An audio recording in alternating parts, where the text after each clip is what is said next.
thank you guys for joining us. Technical difficulties and all, but you're here. Could have been anywhere else in the world, but you're where you are, but you're here with me. So I appreciate it. Yeah. Thank you for having us. Yeah, man. Indeed, got a great response. Got a great response from part one. So we had to jump into part two.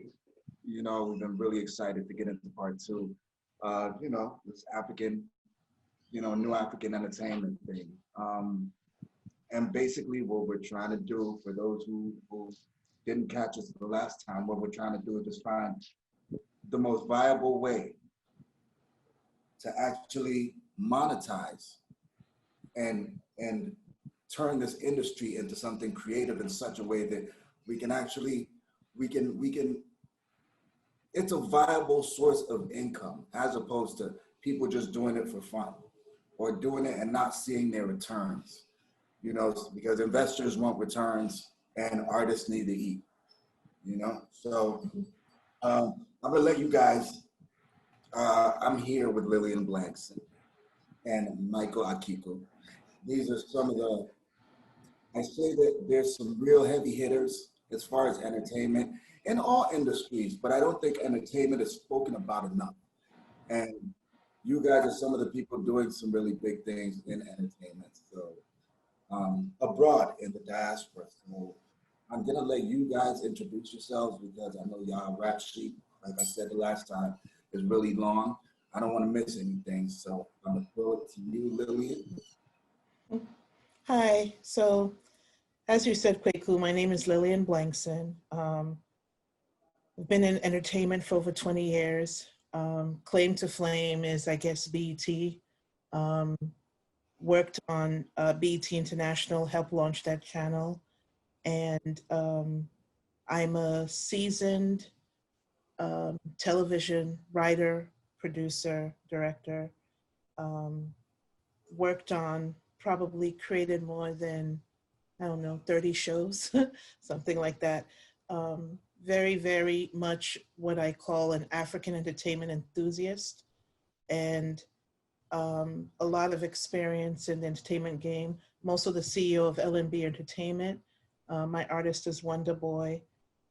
We've been working with him for 8 years, and that's another passion of mine. And the next level is filmmaking and creating content for TV and other platforms. So that's my story. Nice one, nice one. Kiko. Nice. So my name is Michael Akiko, or Kiko, as most people call me. I made my career in the United States, mostly on the A&R and kind of music publishing side. I've worked with the Jonas Brothers, DJ Mustard, amongst many others. But within probably the last 5 years, I have been working extensively in the African music space throughout the diaspora. First with YouTube, really championing African artists such as Tiwa Savage and Burna Boy. Most recently, I was head of A&R at Universal Music Nigeria, where, again, worked with Tiwa Savage again, techno, and a number of different artists. Worked on the Beyonce Lion King project, which I'm extremely excited about. I have since come back to the States, but I'm still consulting on a number of projects in Africa, and I'm excited for this conversation today because I definitely want to continue to build the continent of my heritage. So let's go. No doubt. My name is Kwaku-T. My rap sheet is kind of like Lilian's. I've done pretty much everything that pertains to entertainment. From fashion, I used to design, I still do. Most people know me for the music. We lay the blueprint for what is now Afro beats and modern African, contemporary African music. I did Big Brother in 2007. A lot of people know me for that. Some people don't even know me for entertainment. They just know me for Big Brother, which is kind of messed up. But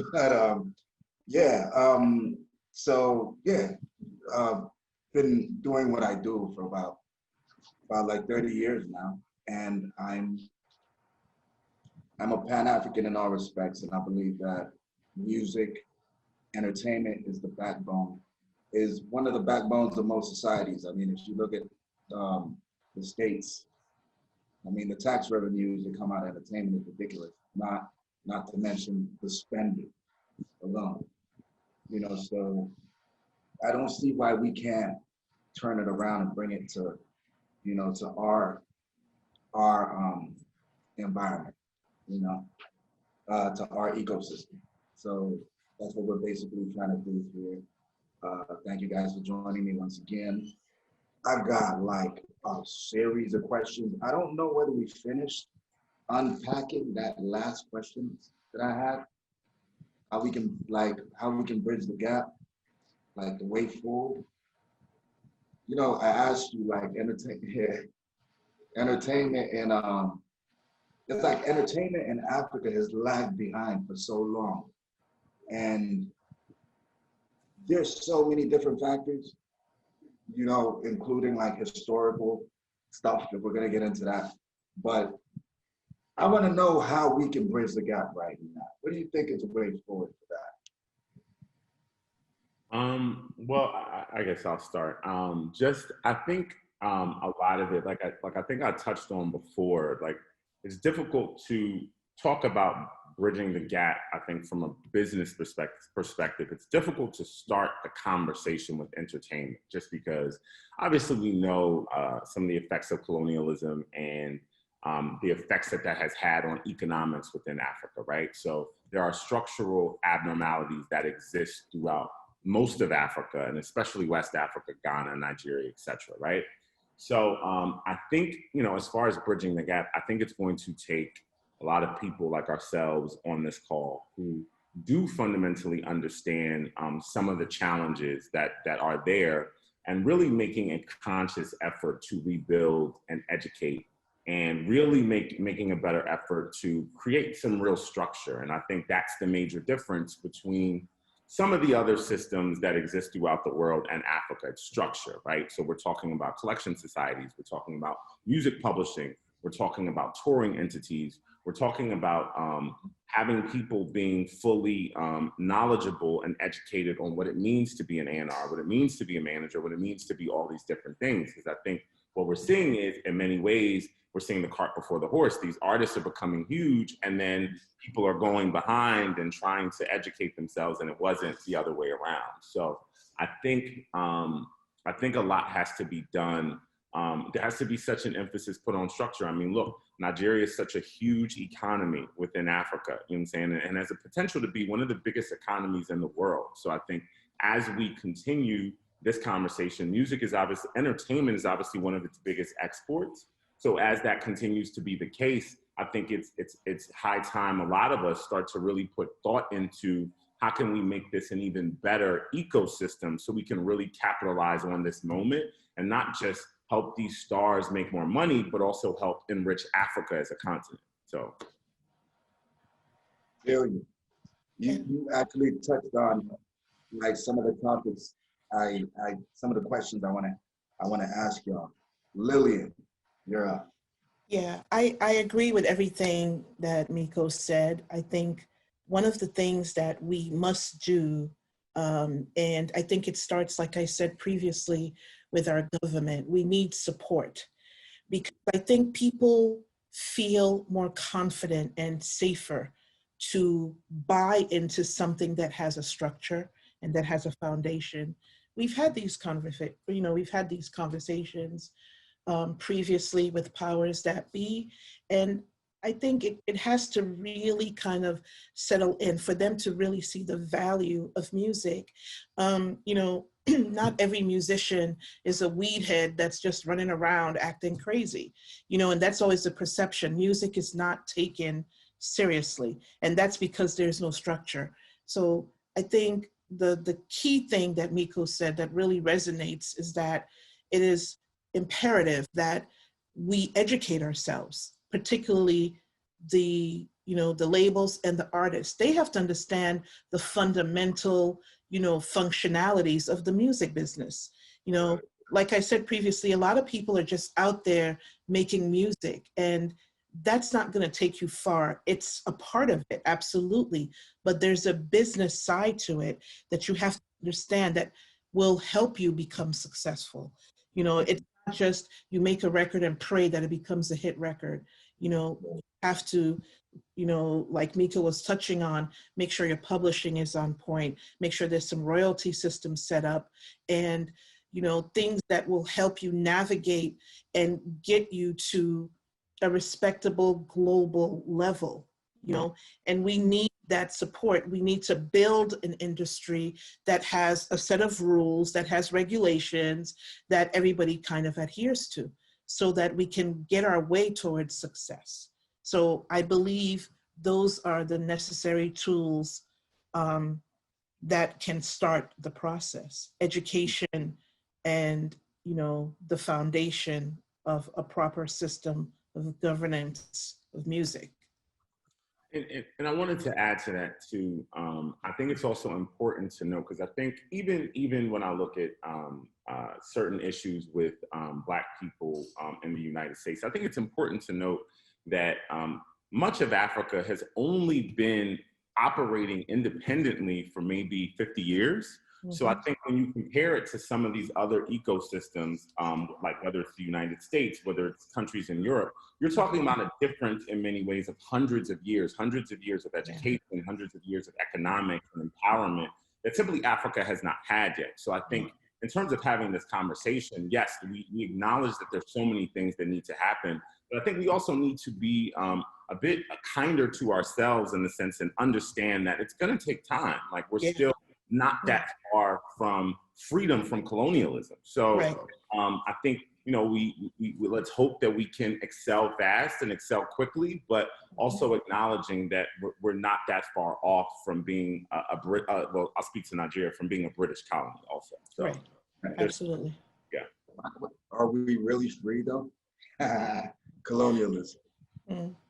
Anyway, that's another topic altogether. We're talking about structures, right? And I wanted to ask you, what's the role of, what do you think is, we're talking to people like they have no clue about these things. Because a lot of people think they know, but they really don't know. What do you guys see as, perceive as the role of management?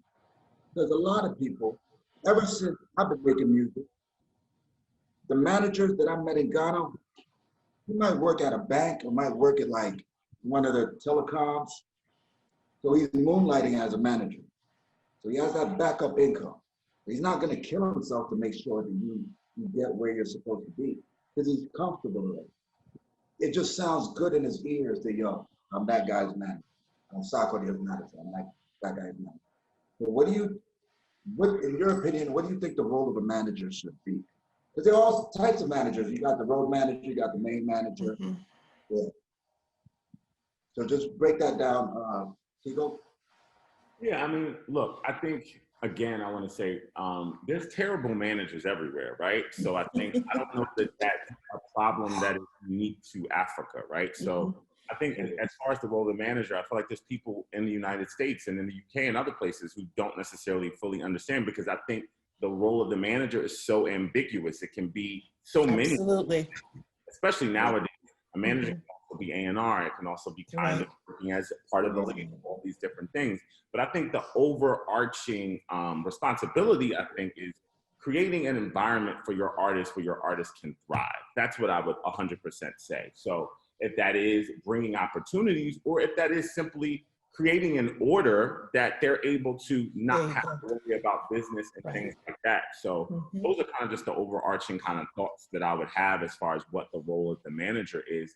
But specifically as it relates to Africa, I think as these artists continue to grow in popularity and grow in income, you're going to see the responsibilities of a lot of these managers begin to increase. They're going to have to start thinking differently. They're going to have to start chasing down opportunities and beginning to think differently. So I do want to make it clear that yes, there's certainly, you know, I've definitely had challenges with managers on the continent.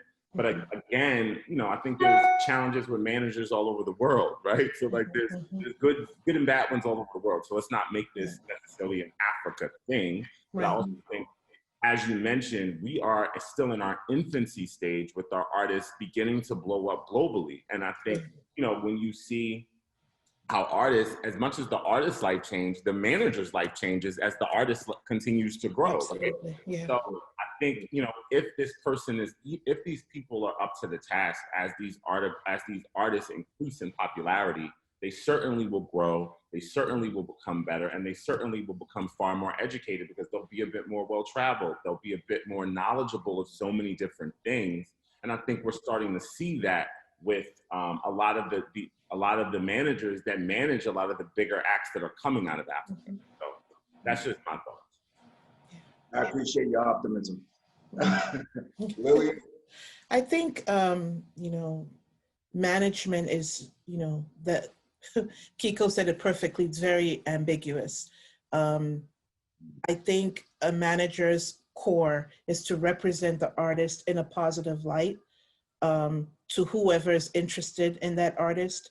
You know, you are the representation of that artist, but more importantly, it's to really nurture that artist. And I don't mean nurture them like they're a child, but nurture them in the industry.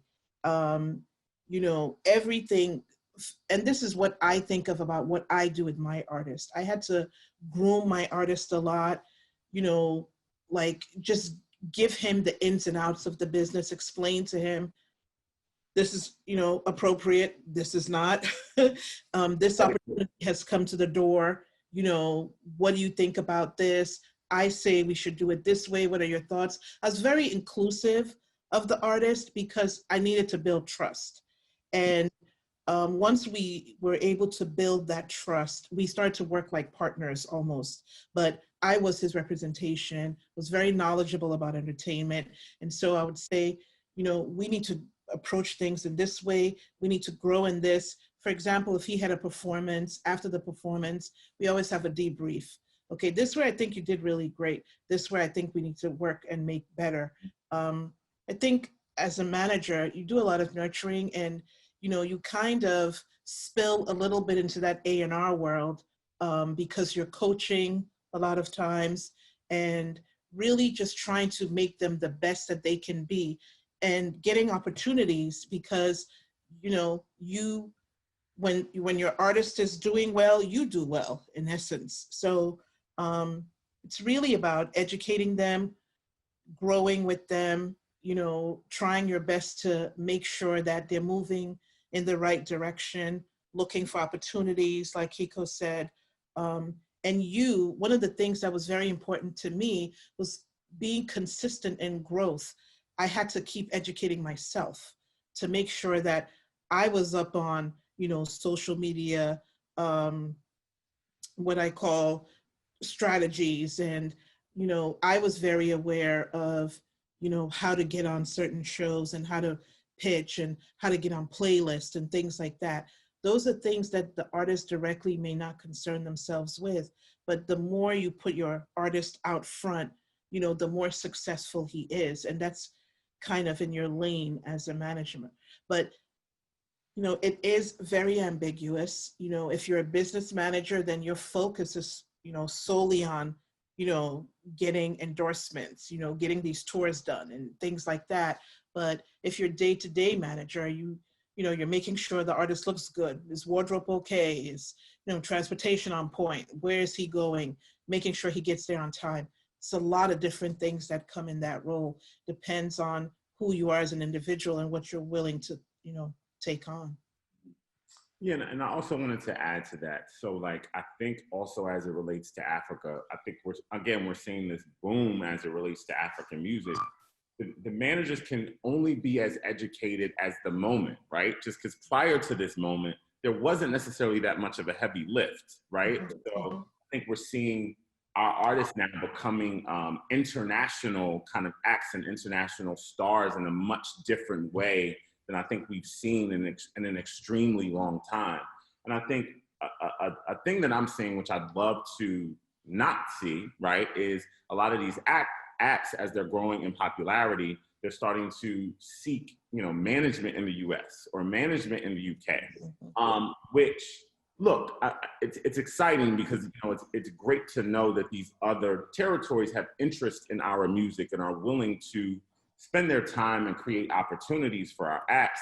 But at the same time, I think they're also seeking out these people because they're seeing a void in Africa. So, you know, I think I'd love to see a space where there is an African Scooter Braun, or there is an African, you know, Rock Nation, Live Nation, or whatever that is, you know, and I think Maven is fairly close to accomplishing that. I believe I'm very much proud and excited about what Maven is doing in Nigeria, not just in Nigeria, but in Africa, and just making moves throughout the world. But I think, again, it's going to take time. And again, I think it's up to, you know, people like us to kind of continue to keep investing in the continent and not being pessimistic, and not simply because there's frustrations, because there's things that don't go right, just simply giving up.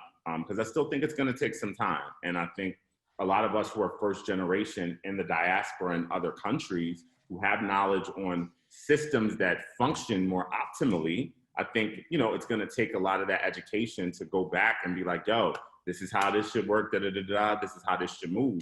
And I think that's ultimately what's going to lead to more fruitfulness in a lot of the things that we're doing in Africa. So, what do you think?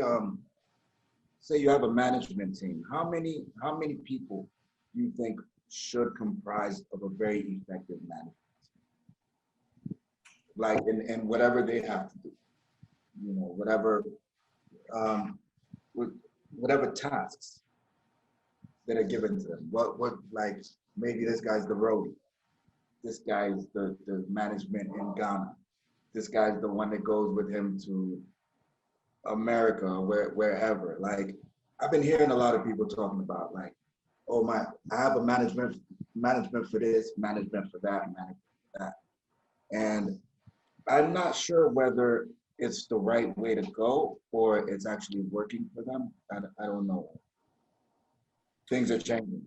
I mean, but it also depends on how much business you have to manage, right? So it's just kind of like, it depends on how much you have going on. Like, if you don't necessarily have that much going on, maybe you don't need an entire team. Maybe one person is sufficient. So it's just kind of like, I mean, I think the most common thing is a manager that handles the business conversations, that is dealing with you on behalf of your label, your endorsement deals, et cetera, et cetera. And then someone who's on the road with you, who is a bit more of the fun on the road person, who kind of maybe plans meet and greets and after parties and helps you get from point A to point B and get you up in the morning because you got drunk the night before. You know what I'm saying? Like, shit like that, I think. But I don't know if there's a set answer. I think it ultimately depends on, every artist is different. Every artist needs different things.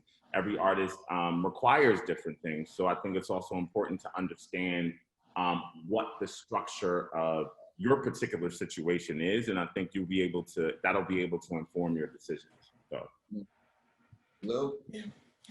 Exact same answer. I mean, it just depends on what your needs are and what the goal is for you overall. If you don't have a whole lot going on, why are you employing a bunch of people that you're paying essentially for nothing? that MC Hammer.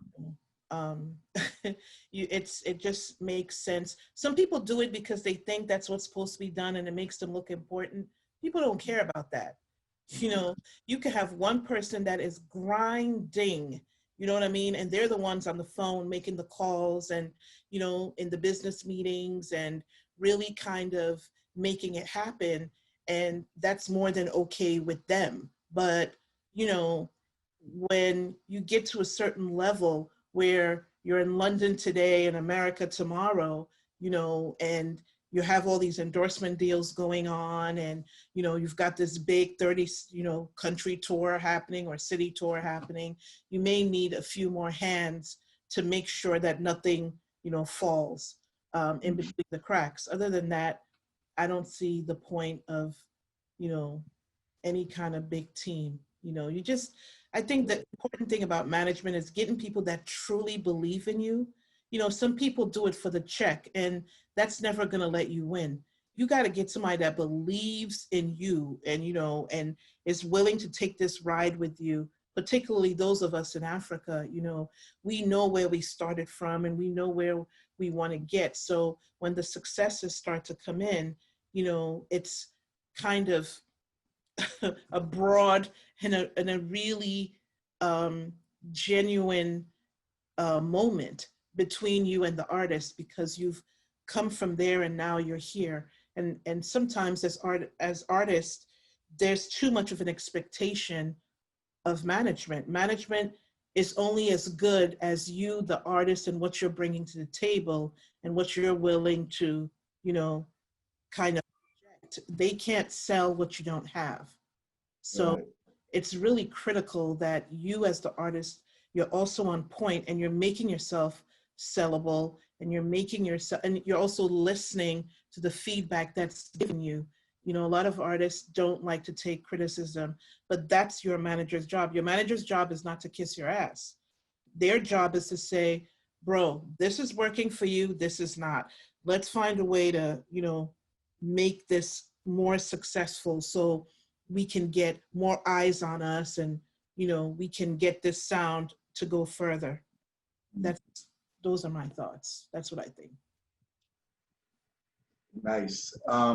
So I always tell a lot of these younger artists that they're poised in a position where you can do anything you want right now. You can market your own material, everything's at the tip of your fingers, your fingertips, your phone, all of that. When we were coming up, I remember in '95, we had to go to America, go and look for like a distribution deal. And that was my first interaction with like A&R over at Uptown Records. Yeah, R.I.P. Andre Harrell. And it's crazy because in my head over the years, A&R seems to have fizzled out, the A&R conversation. And now it seems like it's coming back. So for all those who don't know, because I didn't really know what A&R did before I went to Uptown Records. You know, I just hear A&R, it sounded cool. It sounded cool on record. So could you guys explain to the folks out there what A&R actually do? What they're supposed That's to do? all Kiko. Come on, Kiko. So, That's the world. So, I mean, I think the best way to describe it is supporting talent. So you are there to help artists be creative, and you also are finding new talent, like out, you know, actively keeping your ear to the streets, if you will. But the streets now are social media, YouTube, etc. Right? So to what's hot, and you know, you also sign new talent. You're also looking for great producers, both established and up and coming, that you can writers also that you can pair with the artists that you're working with. In a lot of ways, you know, it really is the A&R's job to really help craft the sound of the artist. Like, what does this person sound like? How are we going to make this person different than this other person? I think the interesting caveat to that is, I think because of social media and because, you know, a lot of artist development has largely went away, and I'm not talking about Africa, I'm just talking about the business as a whole. A lot of times artists are coming to the label fully packaged. You know what I'm saying? Like, this is my image, this is who I am, this is the sound, and you're signing them because they have it together already. Because, I mean, listen, I think we live in such a, like, spit it out already kind of market. So, like, there's not necessarily this time and interest in incubation. It's very much like, okay, sign it, put it out tomorrow. That's just, I mean, we live in this very instant gratification kind of society. I mean, I understand, I'm not complaining about it whatsoever because I'm an impatient motherfucker myself. So at the end of the day, I'm not necessarily somebody who wants to wait a whole bunch of time. I'm just saying that. But I think that the role of the A&R in that space, in today's space, and today and how the industry functions now, is still identifying things that they feel like can be culture shifting, and artists that they feel like can be extremely successful, whether that's from a cultural perspective or from a numbers perspective. So I think you have artists on different levels that are culturally impactful, that shift culture, and you have artists who are moving a bunch of records, and I think both are important. So I think as an A&R, being able to identify both of those things are equally as important. So. How relevant you think A&R is to Africa right I think it's extremely important. I think, again, so to part one of our conversation, like I mentioned, a lot of, you know, the monetization of African music still happens outside of Africa. So if we are trying to maximize the amount of money that we are making outside of Africa, we have to start to think about how do we make records that more so pull some of these other territories in and make them feel a part of the narrative. I just think that's important. And when we talk about the African diaspora, we're not just talking about Africa. We're talking about UK, we're talking about Canada, we're talking about the United States. And all these places also have different other influences. In the States, the heavy influence is hip hop. In Canada, you might say that, you know, there's a huge Caribbean influence. You might say in Europe, there's, again, Caribbean, French influence, all kinds of other things you might say. So I think until we structurally get our shit together, you know, I think, you know, we really do need to start to think from an A&R perspective, how are we going to start to engage some of these other territories to make them feel a part of this story, because much of the monetization of African music still comes from outside of Africa. We're not in a place yet where we can simply say, I'm gonna make an African record and that's just that. And it's gonna be just like, because we can't make a ton of money on it in Africa yet. You know what I'm saying? So we can't do that. It's not the same thing. So I think the role of the A&R in a perfect world is figuring out how to merge all of those narratives. So. Yeah. The only thing I would add to it is that the reason why I think in Africa we need A&R is that we have a lot of raw talent. You know, we really have a lot of raw talent and they need developing, you know, and that's what, you know, old school A&R did. They really developed an artist, you know, get an artist in that had potential and you took him from potential to being a star, basically. And that's through development. And again, like I said, coaching and all of those things. You know, when I think about what Motown used to do back in the day, it was like an institution. They taught you how to walk, talk, interview, dress, everything.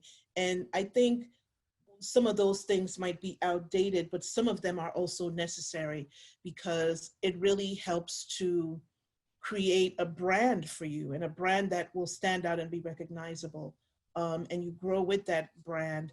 No one is looking for perfection. As a matter of fact, the imperfections make you more, you know, to me, real as an artist. But we do need to develop our artists and we do need to kind of mold them and get them into a space where, as Kiko is saying, they can be, you know, more sellable globally. Yeah, and no, 1000%. And yeah, no, I want to echo what Lilian said just as far as development. I think we are from the land where motherfuckers can make a song out of just about, like, they don't have resources, right? So these people are like, they can make a song with some rocks, G. So like, we are the most talented motherfuckers in the world, right? So I think absolutely. People who truly have knowledge of music, of business, of all these different things, and understand not just the African music business, but the global music business, to come in and really be able to shape and mold some of these young acts. There are so many young, amazing, like I can't tell you, you know, how many amazing songwriters there are with melody and with, you know, lyrics. And so I always find it so interesting, specifically when you meet amazing songwriters in other countries, when English is not necessarily the first language, right? We understand that English is the prevalent language in Nigeria, but I'm saying it's not necessarily the first one. Like, so when you meet someone who has such a great grasp of melody and the English language and all these different things, we a talented group of motherfuckers. So like, I just think it takes just people with real A&R know-how to kind of really come in, be able to really shape this stuff and be able to market it to the rest of the world. Yeah, your packaging is everything. Packaging, like they say in Nigeria, you know, your package has to be correct, you know? So that's where A&R is, you know, really essential and helpful. Yeah. Man, I was gonna jump into something else, but I realized that I'm gonna jump on where you left off, Lilian. You said the packaging. How best does an African artist market themselves? I'm sorry, say that again? How best do you think an African artist can market themselves? Or how best should they? What are the means? Like the typical, man, forget that. Our entertainment industry. How do we position our entertainment industry in such a way that an investor or government or whatever like sees this and is like, I really want to be a part of this big thing that's about to explode? I mean, I think we have to do a better job of owning our success stories, fully owning our success stories, right? So it's just kind of like, obviously, you know, I think the holy grail to a lot of these artists is still getting signed to the majors. And I think as much as we can try to own these stories within our countries, within our continent, I think that's what's attractive. That's what's going to make people want to come in and do all these different kinds of things. And mind you, not for nothing, I think, like, again, shouting out Maven, I think we're seeing that. I think they've been doing their own thing in a while, and they've been able to have the Tiwa Savages, Rema now, and people like that who are doing well. But I think we need to see more of those kinds of stories of us really fully owning our success and owning it top to bottom. You know what I'm saying? Just because, look, we know there's been so much, not just in music, but in business and technology and film. There's the Netflixes and all these people who want to come in because they see Africa as the next frontier. But I want to be careful as these people are coming in that we're not losing out on revenue and money because these people are coming in because we're not fully owning the narrative. Right. So I think that's extremely important. And we make ourselves even more attractive. And we also put ourselves in a place where we have leverage and control. So, you know, I think whether it's in the States, let's also put things in perspective. Black music, specifically urban music in the States as it relates to hip hop and R&B, is the #1 genre in the world. So let's not let that go without being said. The #1 genre in the world. So I think that goes to show how powerful we as Black people, we as natives of the country of Africa can be. You know what I'm saying? If we really fully start to take ownership of our power, ownership of our culture, ownership of our music, and start supporting each other and building in a much different way than we have been. So, my thoughts. Yeah. Mm-hmm. So much of what he says is, you know, really, really insightful and resonates, you know, to me. And the reason for it is that I'm the big, let's own our shit person. I'm that big person that always fights for that because I've seen, you know, music for Black people get jacked so many times, you know, and I feel like with African music, with our excitement about going global, we shouldn't lose focus on making sure we 100% own our music and not water it down so it can be accepted, you know, in international markets or, you know, this is what I've learned about music. When you listen to Spanish music or Indian music or, you know, it doesn't really matter what the language is. You can feel it. You can vibe to it, right? Mm-hmm. So I don't want us listening to the fact that people think, oh, we don't understand what you're saying, you know, they can vibe to the sound of it. And you have to keep making sure that in every way you own the music and you own the narrative. This is, you know, when it comes to Afrobeats, I'm so nervous that someone is going to take it and tell the story. And we need to tell the story. And we need to make sure that we have complete ownership of our music. That's really what is so key to me. If I can do nothing else, that's something that I would like to impart to all the musicians and, you know, labels, etc. from Africa. Don't get so excited to get into these deals that in the process of getting into these deals, you're signing over ownership of your music in the long term.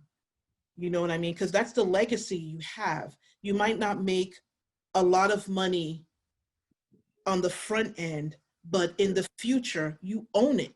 For generations to come, it stays with you, you own it. You know what I mean? So that's something I think we should just really keep track of and be mindful of. And again, it's so key and it's so, you know, important that we keep learning and we keep educating ourselves. And it doesn't take much, you know, it doesn't take much. Like he said, Mavens has done an incredible job. You know, they started with one group of people. And I always tell people that I feel like that group kind of graduated a little bit, you know, they all moved on and started doing different things. You had Tiwa who, you know, Tiwa really, for me, from a music perspective, Tiwa Savage kind of started in America when she was doing backup for all of these artists. You know, her first gig ever was with George Michael, which is crazy when you think about it. That was her first gig, singing backup for George Michael. And she's kind of just gone on. She sang with Shaka Khan, you know, a whole bunch of different artists, and then came back to Nigeria. You know, people don't know she actually went to Juilliard. Like, she studied music. What? Yeah, yeah. Like, I only know this because I interviewed her. You know, I did an interview, an in-depth interview of her for BET, but she's amazing. Like, she is a musical person, trained musically, has the experience, has the chops. And so when she came back home, she decided that, okay, I've learned everything that I could from the Western side. Now I'm going to put my voice and my efforts in the African side. And it was tough. It wasn't easy, you know, but she just went with her gut and pushed and pushed and pushed. And now she's the success story that she is today. So, you know, it helps to educate yourself and learn as much as you possibly can about the business, about music making, but just make sure you own your stuff. Own it, own it, own it. Intellectual property, own it, own it, own it, own it, own it. That's all I gotta say. Jay-Z said, everything I do, I gotta own, right? That makes a lot of sense. I'm like the quintessential artist who's been through all the fuck up. You know what I mean? They've done it all to me. Even my closest friends have jacked my music, you know? But you live and you learn, and that's why we're doing this right here. There's so much talk about, like, the narrative. It's now suddenly, it's almost becoming cliche. You gotta own, let's own the narrative. Let's change the narrative. It's Black people's narrative, all the narrative. How do we do it? We keep saying, how do we do it? What do we do? Own it. Go ahead, Kiko. That's all I'm saying, Kiko. I was just saying. You need to have something to own, man. We need to have something to own.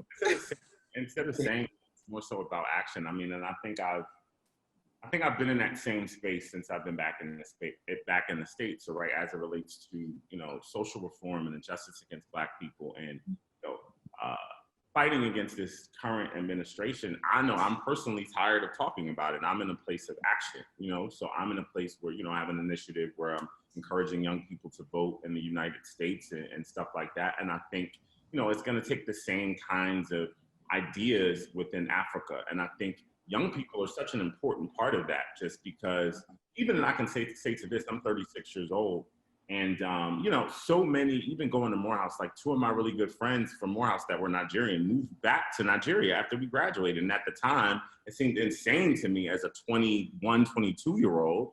But now at 36, I get it in a much different way. So, you know what I'm saying? So, and also these young people have created this young, middle, upper class that never really used to exist in Nigeria, you know what I'm saying, in a real way that's, you know, at happy hours and it's partying and nightlife and stuff like that, and has created this culture the same way, you know, that I give Tiwa Savage her props for being such a pioneer in that same space. Because at that time when she came with this particular kind of music and genre, she received such backlash, such everything. But this was the music of the young people. She got the young people dancing in the clubs, and she was really who, in many ways, kick-started this whole shit.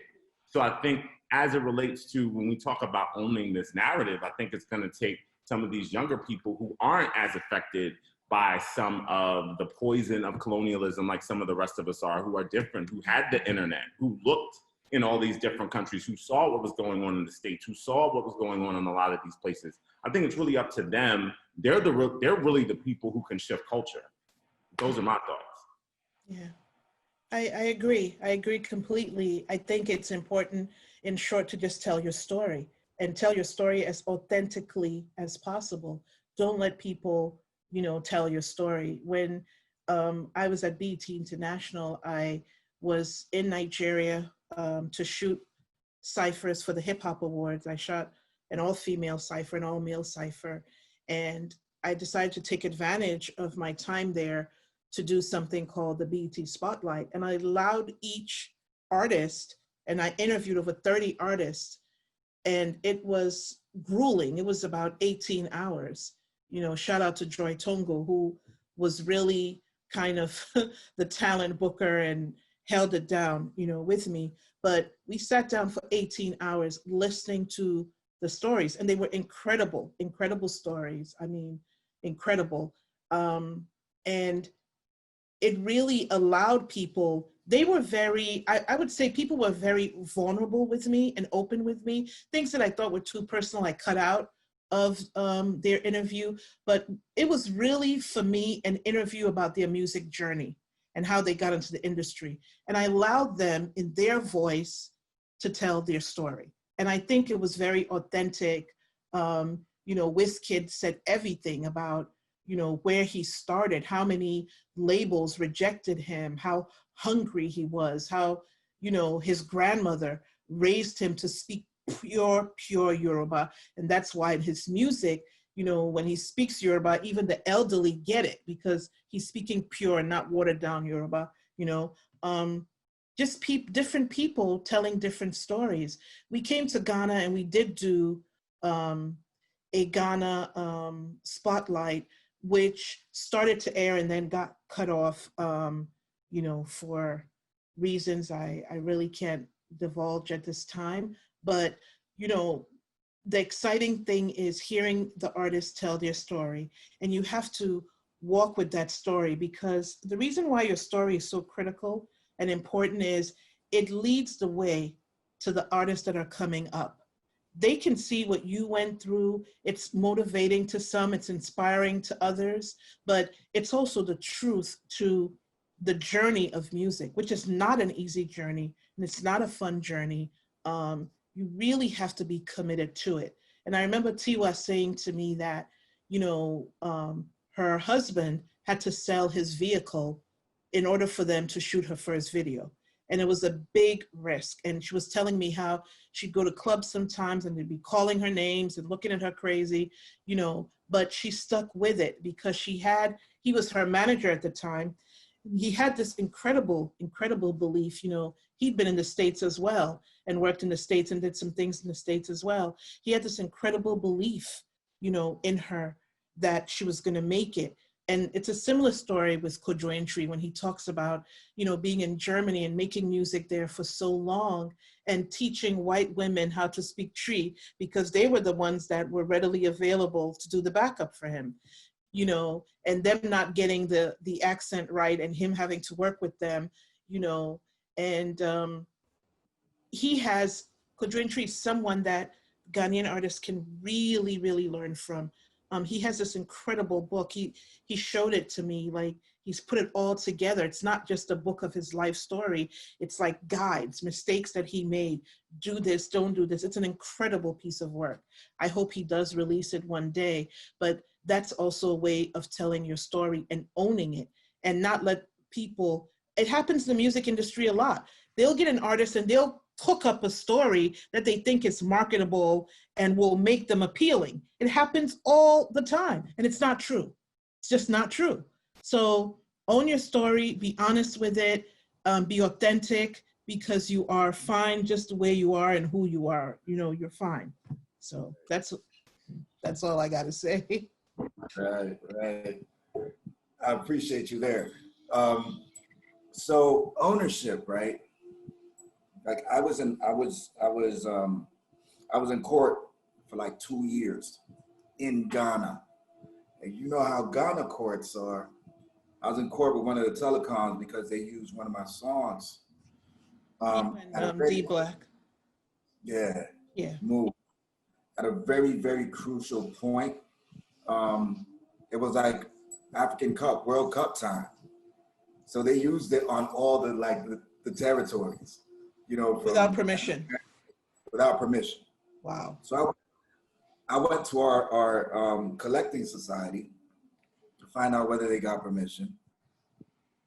They claimed they got permission, but anyway, whatever they collected, it was about like maybe 1,250 Ghana, whereby this is like $1 million deal, you know, through all the territories that they took the music through.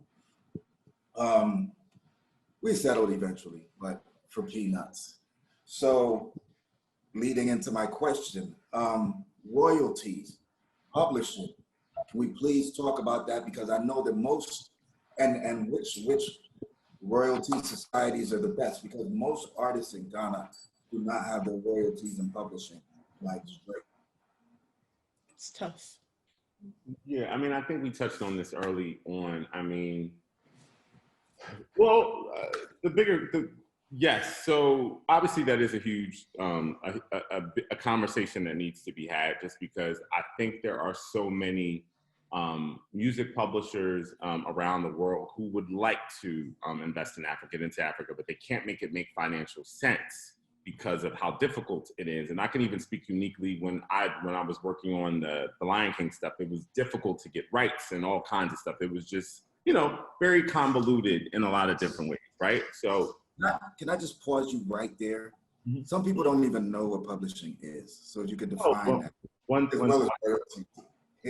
1,000%. And again, effects of colonialism, extreme poverty. I think many focus on the money in front of them, not the money that's behind them.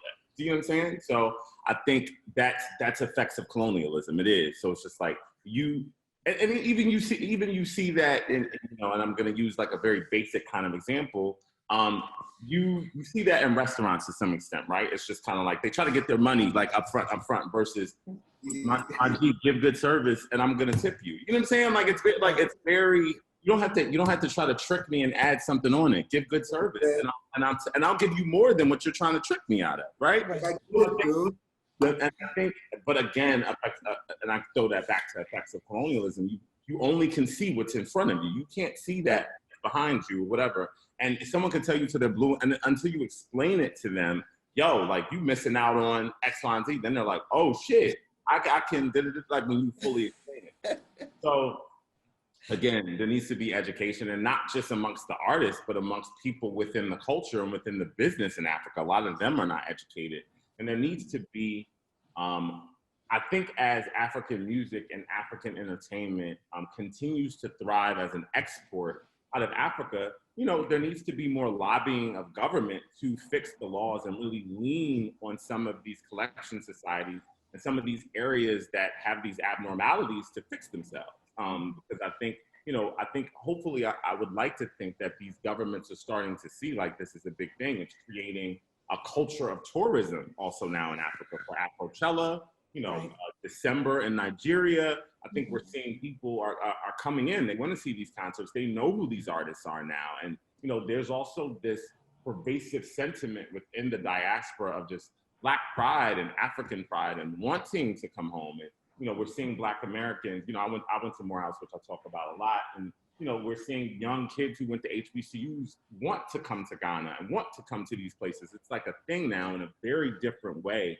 than it used to be. So if there was ever a time to fix a lot of these structural abnormalities, it really is now. So I think, again, like I say, it's up to us. It's up to the big artists because they have the leverage. I think we have the leverage. I think all of us that are, you know, at a certain point in our lives and our careers, I think it's up to us to continue to push this story about the problems and continue to lean on the people there to kind of do the work. And we obviously with us in tandem with us, but to fix it, to fix the structural stuff there, because I'd love to see a scenario where African artists are able to fully eat in Africa, like fully. They don't have to seek out nowhere else. They can fully eat in their continent, from publishing, from royalties, touring, endorsements, all these other different things. This idea that they have to look to the West, I think,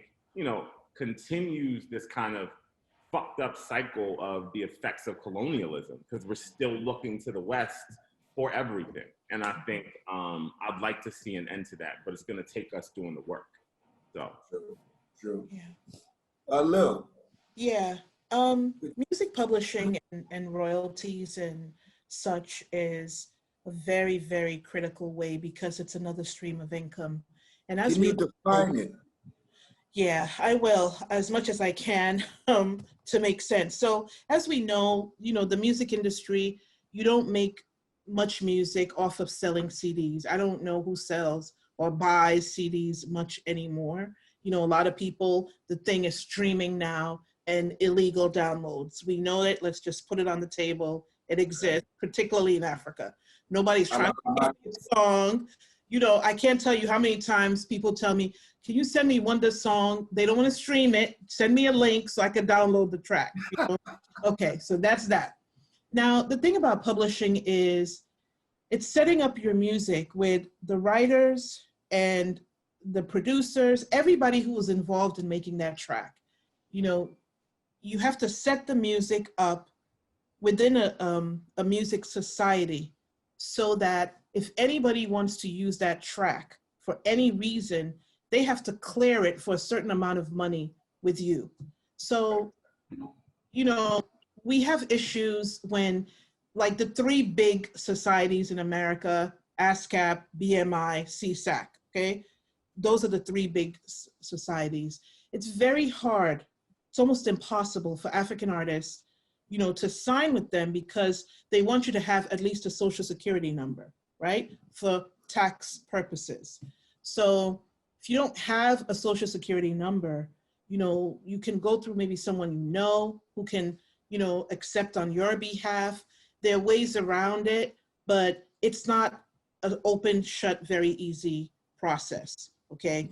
And when you have to, when your governing society is in Africa, it becomes even more difficult for someone in America to clear it because, you know, there's a difference in currency. They have to deal with all of that. It becomes a little messy. But I think what is missing is what we've continued to say, and that is, you know, this foundation, this structure that is governed and it's being adhered to and it's working. And we will get there. It's going to take time, but we will get there. And the thing about royalties also is for you to continue to get a check, whether it's 3 cents or it's $2,000. You know what I mean? If they play your music on the radio, you're supposed to get some royalties. They play your music video, you're supposed to get some royalties. Now in America, we're seeing right now all these shows like 90 Day Fiancé, when they're showing the segment of Angela and Michael in Nigeria, you often hear them playing some very, you know, kind of authentic music in the background. You know, if it's not library music, they've got to clear it. A lot of times library music does not have lyrics, a lot of times. Sometimes it does, but, you know, we're seeing, particularly with Viacom, they're using more and more African tracks. You know, I've heard Rema.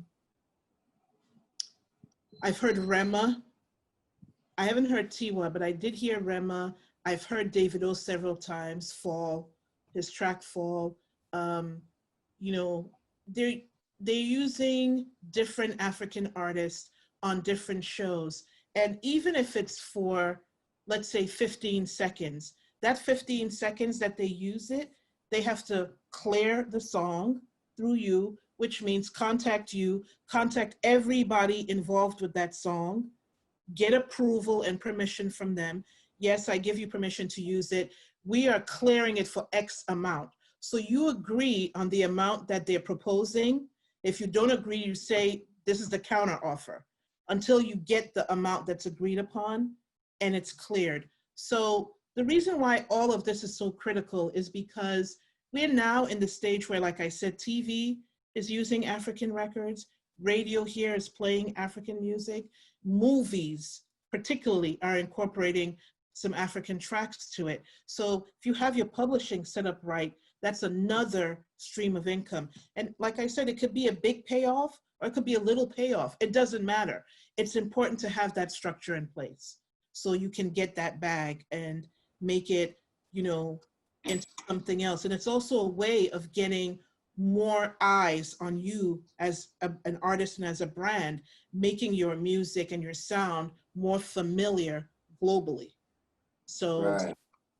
It's critical. It's very critical to have these societies established and working, not just established, but they have to actually work.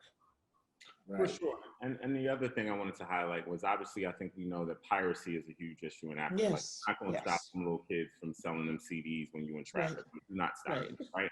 But there's a number of people who obviously stream music like everyone else who use Deezer or Apple Music or whatever. And there's multiple streams of income. There's multiple areas where they are able to collect, right? So there's radio stations, which obviously have to pay licenses to play the music, to get the music and stuff like that. But there's a number of different areas where it is still problematic for the artists to collect within Africa. So I think as much as we can, and also the other huge issue is, I guess, defining ownership of the copyrights, which is also an issue within Africa. Who owns this copyright? And I think that's still, that definition of ownership is still not fully illuminated in Africa. Especially with film, right? Yeah. Especially with films. Yeah. So, you know, I think, listen, we have to put time and energy into fixing it. I mean, I do know that there is a group of individuals, a board of individuals who are working to fix these problems, and a group of people within the music industry I can speak to in Nigeria that are working to fix these problems.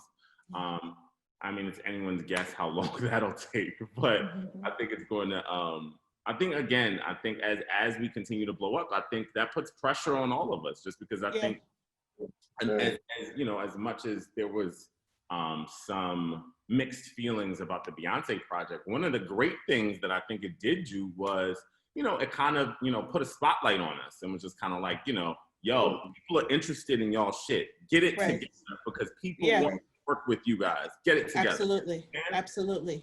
So, hopefully, I think that served to kind of light a fire under our industry, under our people, under the leaders that exist in Africa, to kind of get our shit together. And hopefully that happens sooner rather than later. Yeah, and that is the deterrent, right? That's the deterrent, that you find an artist who you're absolutely in love with the sound and the music, and they have nothing, like they have nothing. And, you know, you don't want to come off exploiting that artist because they don't have their paperwork in place, you know? And it's not the job of Beyonce or her people to teach you how to set up your music, or, you know what I mean? You gotta get that stuff, you know, really, really worked out. And it's hard, but as hard as it is, that's what's going to take us to the next level. It's critical. You know, it's kind of crazy. I don't know if you guys know this, but spill off of colonialism, imperialism, whatever. You know, like France basically owns the Francophone countries, right? Their economies, right? But however, because France owns those economies, the economies work as far as entertainment's concerned. So they have a proper royalty system. Right. Well, all over the Francophone countries, which is crazy, because we, the Anglophones, feel like our eye open. Yeah. Understand? But we're not doing eye open things. Right. It doesn't make any sense to me. Moving right along, I know this I think is very, very important and significant, because there are a lot of record labels that are coming onto this continent, and I feel like it might turn into the Animal Farm all over again, you know, the whole rush for Africa. These 360-degree deals, right? Could you explain what a 360-degree deal is? I mean, so first of all, let me start this off by saying, I think 360 deal became the boogeyman to a lot of people in the music business. It's really not that prevalent. Like, so most attorneys would not let an artist sign any sort of 360 deal. I think that phrase emerged as the boogeyman in that very scary time in music, where streaming had not caught up to digital, sales were dwindling, but artists were still touring and making a ton off the road. We're now in a place where labels are making money hand over fist off of streaming. So like this 360 deal boogeyman, Candyman thing, I want to dispel that, because most attorneys will never let artists sign. If your attorney is worth anything, will not let an artist do that.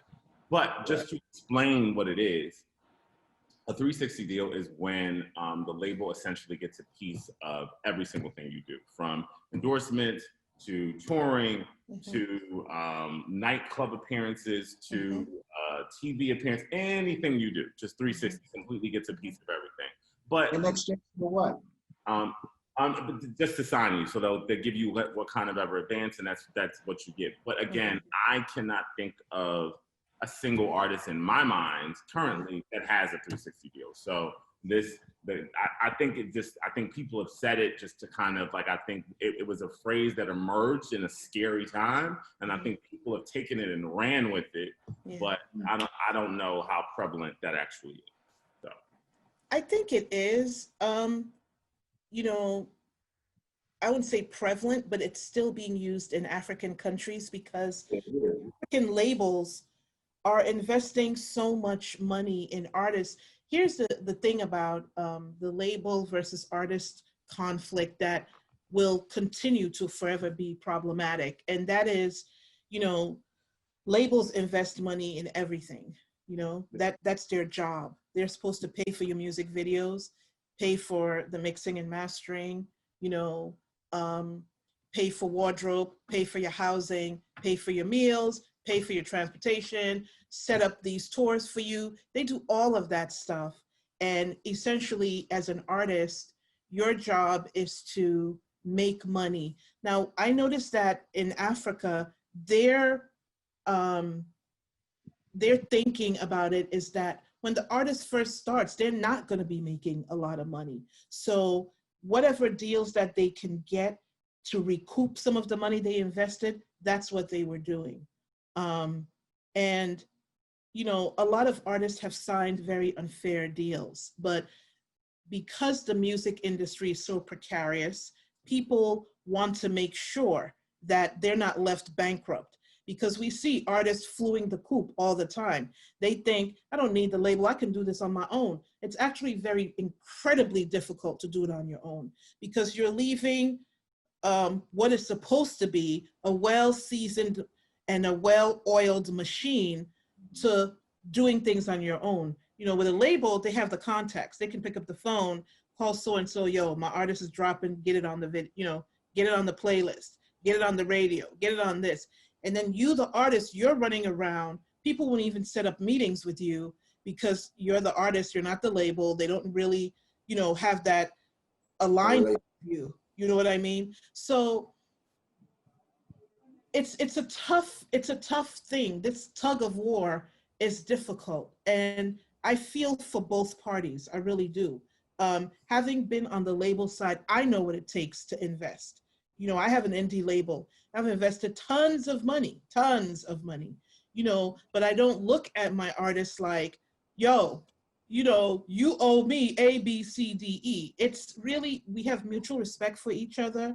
And we have looked at this as a partnership more than anything else. Of course, that's not the norm. It's a business.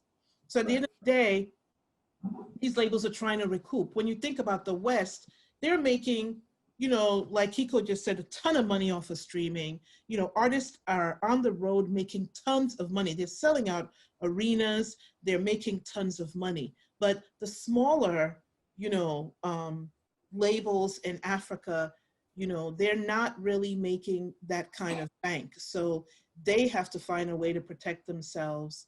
I don't think the 360 is necessarily a great thing, because if an artist through its own, you know, look and sound, and, you know, they get an endorsement deal coming in, or, you know, they get a nightclub booking, I don't see why the label should get a cut of that, because they were called to do the nightclub thing because of who they are, because of what they, you know, it might be their image, it might be, let's say Shatawale, they want him to come and do something in a particular nightclub because they know he gonna act the fool, he gonna be crunk and get everybody all hype. So they're booking him not because of the label, but because of his personality. So should the label get a, you know, a cut of that? I don't see that. I don't think so. So yeah, like I think as it relates to Africa, Africa is also somewhat of a different territory when it comes to this conversation. So yeah, I do believe that there are labels within Africa that are doing that, because it's a different kind of business. But the thing I also want to highlight about Africa is, much like the Nordics, a lot of the deals with African artists that are with majors are licensing deals or distribution deals, are way more prevalent in Africa with the majors. But as we're talking about some of the smaller labels that exist within Africa, yeah, they probably are trying to get their money from a number of different sources, again, because of a lot of the reasons that we have talked about earlier in this conversation. So.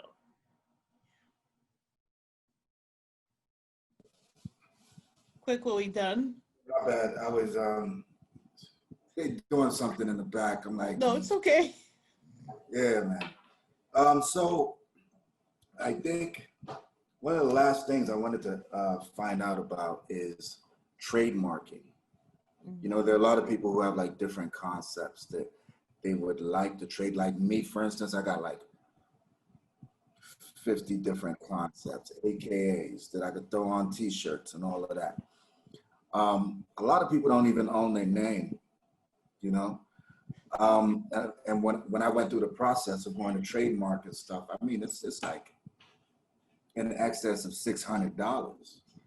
Do you know? In Ghana, you mean? In Ghana, you mean? In Ghana, yes. Okay, yeah, okay. Yes. So I don't know whether it's uniform out there, but I wanted to know whether there were more inventive ways of trademarking whatever you decide to do, whatever concept that you have, your name even, so that nobody else uses it. You know what I'm saying? I got my record label, I just realized that somebody's trying to use my record label name. I'm like, I've been using this name for like over 15 to 20 years. What are you talking about, dude? And you're acting like you don't know. So it's expensive for a lot of people. And just for, you know, the startup artist, if they wanted to protect themselves and their identity, like what would you advise pertaining to trademarks?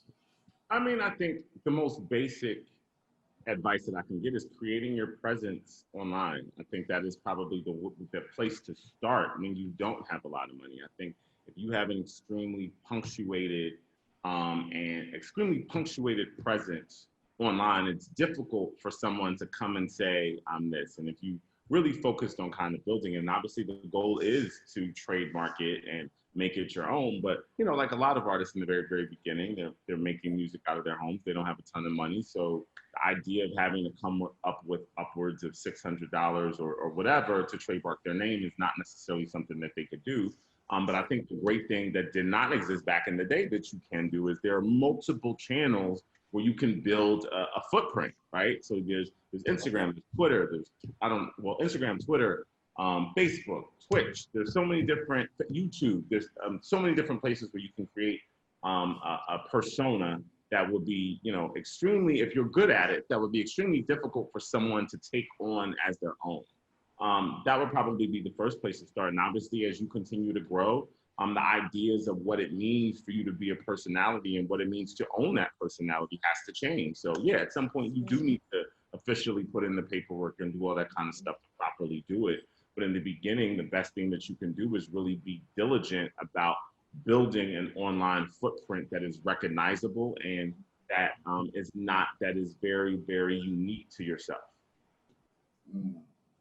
Hello? I mean, I can't say anything more than that.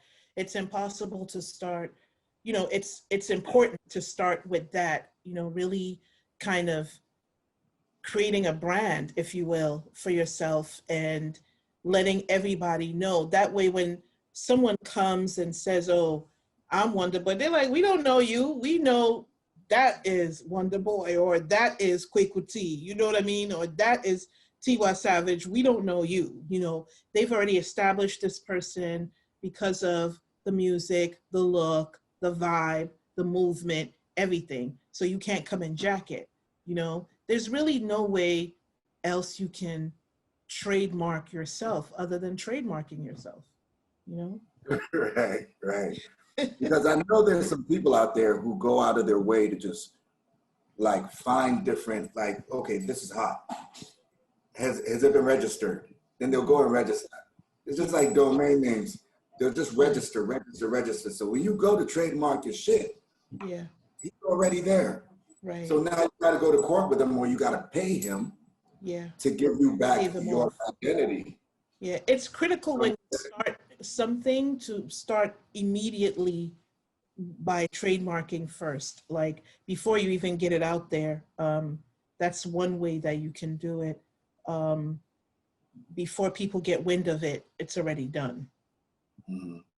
I tell people that. If the money no there, what you gonna do? I know, but you know, it's a catch-22 because if you want to protect something and have ownership of it, you have to invest in it. And it's hard, but that's just the way it is. I mean, it's important to you. It's going to become intellectual property. So you have to invest in it to secure it and make sure that it's safe. Otherwise, it's up for grabs, you know? True, true. You have anything else to add, Mike? I just wanted to, if we're adding something in closing, I just wanted to state that Nigerian Jollof is the best. That's all. Really? What did you say? I didn't hear. Michael, what did you say? What did Michael say? Nigerian Jollof is the best. Hey, my friend. Listen, Michael, listen. Listen, don't get booted off the call at the end. Come on, son. Don't do that. Yusuf was just like, seriously? Look at Yusuf. Yusuf talking about Senegalese is the best. Yusuf, several seats. Sit down. You, Kiko, you ever had Ghanaian jollof? You said what? You ever had Ghanaian jollof? I have several times, yeah. You know Ghanaian jollof is more banging than Nigerian jollof. Even you Kiko, y'all coming with the parboiled rice. You look pretty rice, thinking you're doing something. Come on, son. Let's not go there. Let's not go there. My closing statement, if you guys cannot appreciate my closing statement, then I don't know what to tell you, but that was my closing statement. So. Yo. He is hilarious. Y'all are wild. It's been amazing. My closing statement is I want particularly my Ghanaian artists to just not give up. Please don't give up. Keep fighting. You're talented. You're valid. Think out the box. I know Nigeria is killing the game, but you know, the thing about Nigerians is that they're super aggressive, you know, because there's so many of them and the talent is so competitive. And if you want to stand out, you have to be beyond great. So you have artists that are not sleeping, that are, you know, getting the best producers that they can find. So you have to partner with the right producer, not just the producer who's giving you a free track. Sometimes you may have to sell a little something, get a, you know, pay a producer to give you an awesome beat. But, you know, we have to do better than we're doing. I know we're doing great. We've come a long way, but we've got to get even better so we can be more recognized. Just keep working hard, you know, learn everything about the business there is to learn, create a brand, have everything in place, and you will get there. It's not easy, it's not, but you know, once the talent is there, you're willing to learn, you're willing to evolve, you're willing to develop, you're willing to grow, you'll get there. Don't be a sheep in the game. You know what I mean? Don't be a sheep. Like, just be what would I say? The shepherd. Be the shepherd, not the sheep. You know, let people follow you, and you know, don't be afraid to do things out the box, things that are unpopular, things that aren't mainstream. You know, because sometimes in being different and being peculiar, you might get noticed for that. The one thing I always have to say about, you know, Rema is that he, you know, when I first heard him, I said, what is this boy doing sounding like a damn Indian? You know, because he just had that vibe that sounded kind of Indian to me. It was foreign. And next thing you knew, he's running the game. So take chances. Be unique to yourself and your son, and stop trying to replicate everything that's been done. If it's been done already, you're not unique when you come out with yours. It's been done. So find something new to do, and let's get it, Ghana. Let's get it. We can do it. I love y'all. Mwah. Get it indeed. Let's get it indeed. Thank y'all. Thank you guys so much for this. Yeah, this is awesome. Thank you. Last statements. this was an Africa-based panel, and I just want everybody to know that regardless of Ghana Jollof and Niger Jollof, we really need to get together, unify, and push ourselves forward. All these little petty beefs, they don't do anything for us as a unit, because we are really lagging behind. So once we start integrating and everything, like between ourselves, we become inclusive, I think we can go a lot further than like where we are right now. I agree. Appreciate you, Lilian Blankson. Amazing, Lil, always. Thank you, love you. Thank you. Yeah, love you too, Mr. Akiko. I'm gonna get you on the back end, and politics. There's some people that want you guys to mentor them, and I think, the problem with Africa is we don't have enough, especially entertainment. We don't have enough mentors or people willing to be mentors, or maybe people just don't understand mentorship. So I'm gonna be hollering at you guys, and hopefully between the three of us and whoever else joins the collective, we can take this thing to a place that the world has never seen ever. For sure. Yeah. Big shout out to you, Sif. Thank you for having us.